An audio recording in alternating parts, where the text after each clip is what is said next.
Okay. So give me your name and your job title.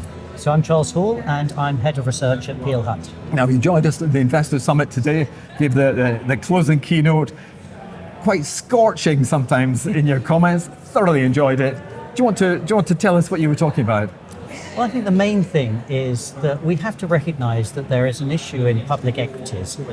There is increased globalisation of capital, there's increased passive investment. We are competing in a world where everyone wants to take our companies, they want to take our capital. And if we don't have mechanisms to say, put your capital in the UK, list in the UK, then we can't expect companies to stay here. And that is really important. So one of the messages I have is public markets really matter. They are fundamental to wealth creation, they're fundamental to economic growth, and we have to make sure that we create the policies to ensure that people want to keep their capital in the UK and help companies grow in the UK. So what have you been doing to advocate for the policies that you would like to be made? So I'm banging my head against a brick wall repeatedly, and I make no pretense to that, but I think it's about being vocal. It's about saying where the issues lie, why we are where we are, where the challenges lie, and what we need to do about it. So we are always trying to come up with proactive solutions, to talk to policymakers, talk directly to government, to ministers, talk to Treasury, talk to the Department of Business, and come up with practical solutions that say, we have a great asset in the UK. We have one of the best public markets in the world. We definitely have the best small and mid-cap market in the world. We have to make sure that these are nourished and nurtured, and we have policies in place that help them thrive. What changes are you saying to government? Are you saying to the Bank of England? Are you saying to these senior policymakers? What are the changes that you would like to advocate or are advocating for? Yeah. Well, the big crunchy ones are pensions and ISAs. And that is where the vast monetary value is in the UK. And so if we got those investing in the UK, that would fundamentally change our public markets. And the reality is, in pensions, we have seen massive outflows for the last 25 years. And we are the anomaly here. If you look at other countries around the world, if you were in America, your 401k, most of that would go into the US. If you're in Australia, 20% of Australian pension fund money goes into Australian equities. And yet ours is shrinking all the time. And so we need to come up with a structure that says investing in the UK is good. It's good for the people saving money in their pensions, but it's also good for the economy. The reality is pension money is going to provide savings for people in 10, 20, 30, 50 years' time. They are going to live in the UK. They want to have a strong economy that enables them to be able to live a lifestyle they want, and pensions are a core part of that. Similarly, ISAs. We have £9 billion of tax breaks on ISAs. Great, it's a really good policy, it's been really successful. But why on earth are we giving so much taxpayers' money to invest in cash? Makes no sense. Why are we giving so much money to invest in overseas shares? And you may remember going back to the original thought process behind saving schemes, the PEPs. You had to invest 50% of that in the UK. And so it's not rocket science. No, we have designed policies that encourage people to invest overseas and get a tax break to do so. If we started to recognise that keeping capital in the UK is good for everyone, then surely taxpayers' money should encourage investment in the UK. But if you were to mandate the pension funds, mandating is a terrible word and has a dirty word, and people don't like to be told what to do. Encourage. Let's call it encourage. But so Australia is at 20%, fantastic, but how do you actually get there? Well, Australia, they have a dividend tax, and you may remember that the dividend tax got taken away in 1998. That was a major policy mistake.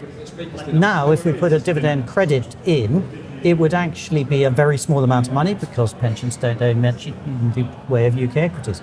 Or we say, look, you're getting big tax credits in your pension funds.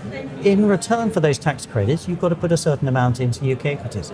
And the reality is that if we started to have pension fund money coming into UK equities and the UK economy would perform better. So it's a win-win situation. This shouldn't be looked at as a penalty. This should be looked at as a benefit to pensions. We're in an extraordinary scenario where most of our pensions are massively overweight US, massively overweight 10 companies in the States. So you are overweight a very small number of companies, may be very successful, may not be. You're massively overweight the US dollar, look at what's happened to the US dollar recently.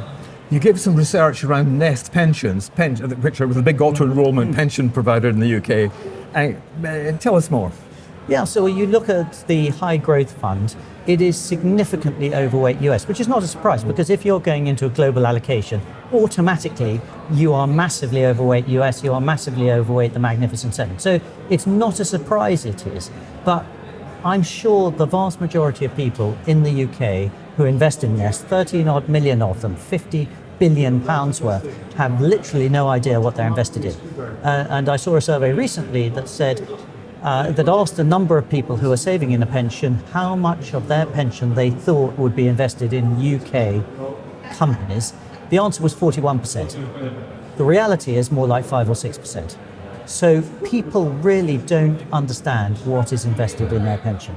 So buy British rather than buy British goods, actually buy British equities. But the government are thinking of doing such a thing, aren't they?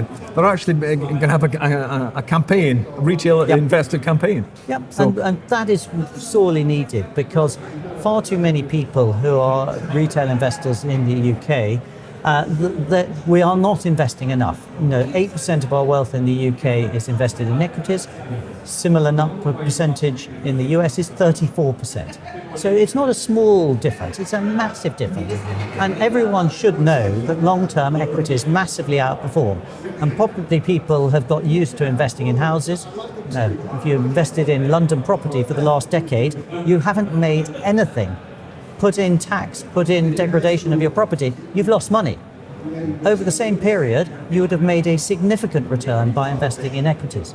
So we need a mindset change. And I think the government is absolutely right here. And there's a growing thought process that says, it's going back to the Tel Sid days where 30 years ago, people just naturally bought equities. We need to get back to that.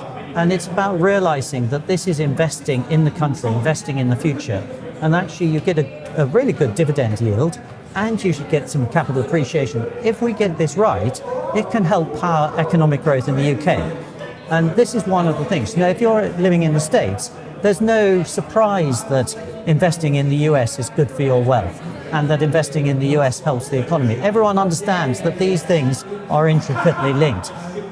We seem to have lost that linkage in the UK. My final question, ISAs. Yeah. You said that ISAs were actually a bit of a rubbish tax break. They weren't actually, you didn't really get much of the tax cash break. ISAs. Cash ISAs, Stocks and shares ISAs are, I think, a terrific product, but a very large percentage of people who save in cash ISAs hardly save any tax at all. So we are encouraging people to put their money into cash. Now, absolutely everyone should have rainy day cash. That is not a dispute. And I think it's great to have a product that encourages people to save in cash. But we should not be prioritizing that in the same way that we're prioritizing stocks and shares. The reality is that will be much better for your wealth long term, much better for your savings, much better for the economy. So why are we giving a very large tax break to invest in cash? No other country in the world does it. There's a reason for that. Charles Hall, Head of Research at Peel Hunt, thank you very much indeed for being a supporter of the Investor Summit today. We really appreciate it. Thank you. Thank you for inviting me.